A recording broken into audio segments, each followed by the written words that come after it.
नमस्कार बंधुरा आज आमी आबारो चले एसेछि आरेकटी नतून रेसिपि निये। तो आज आमी बानाबो छानार कालिया। देखुन आमी एखाने छाना निये नियेछि, एटा आमार घरे काटा छाना, आमी घरेई केटेछि। आर निये नियेछि आलुर टुकरो। तो चलुन देखि किभाबे बानानो जाय।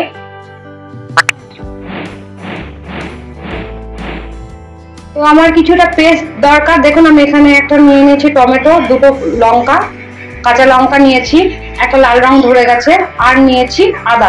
এগুলো আমি পেস্ট করে নিয়ে আসি। আমি গ্যাসের উপরে কড়াই বসিয়ে দিয়েছি। কড়াইতে আমি সাদা তেল দিয়ে দিলাম। এটা আমি পুরো সাদা তেলেই করব। তেলটা আমার গরম হয়ে গেছে। এবার আমি দিয়ে দেব এর মধ্যে দুটো এলাচ, দুটো লবঙ্গ আর দারচিনি ফোড়ন। দিয়ে দেব একটা লঙ্কা, একটা তেজপাতা, আর দিয়ে দেব জিরে ফোড়ন। সামান্য দিয়েছি, এটা একটু নাড়িয়ে নেব। এবার আমি আলুগুলো দিয়ে দেব। আপনারা চাইলে আলুগুলো আগে ভেজে আলাদা করে তুলে রাখতে পারেন, কিন্তু আমি অতটা সময় নেব না, কারণ আমি একবারই করছি। এবার আমি এর মধ্যে দিয়ে দেব স্বাদ অনুসারে নুন, আর দিয়ে দেব হলুদ। আমার ঠাকুমা এইভাবেই বানাতো, তো আমি এইভাবেই বানাচ্ছি।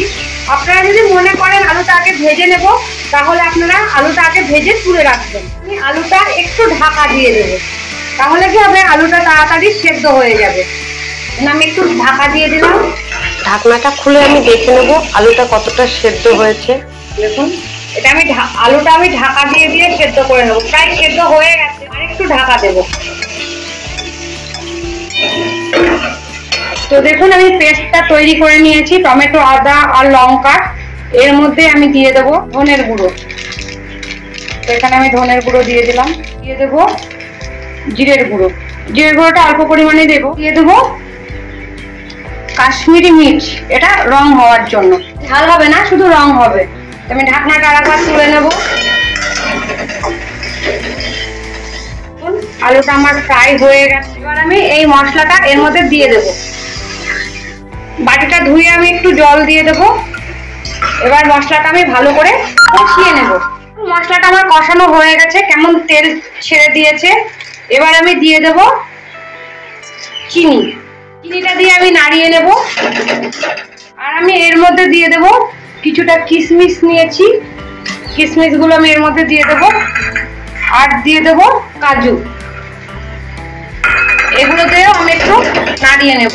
এবার আমি এর মধ্যে দিয়ে দেব ছানা।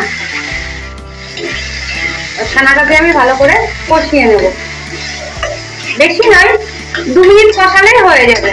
তো 2 মিনিট আমি ছানাটা কষিয়ে নিয়েছি। এবার আমি দিয়ে দেব সামান্য জল, আর একটু দেব।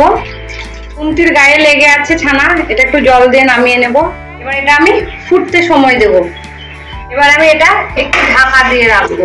এই মিনিট 5 মতন আমি ঢাকা দিয়ে রেখে দেব। এবার আমি ঢাকনাটা খুলে নেব। দেখুন, আমার অলমোস্ট হয়ে গেছে। এবার আমি এর মধ্যে দিয়ে দেব ঘি। এখানে আমি 1 চামচ ঘি দিয়ে দিলাম। দিয়ে দেব গরম মশলা। এটা আমি নাড়িয়ে নেব। তো এটা আমার তৈরি হয়ে গেছে। এবার এটা আমি নামিয়ে নেব। এটার কালারটাও খুব সুন্দর এসেছে। এটা সম্পূর্ণ একটা নিরামিষ রান্না। আমার এই রান্নার জায়গাটায় একটু দেরি হলেই রোদ চলে আসে।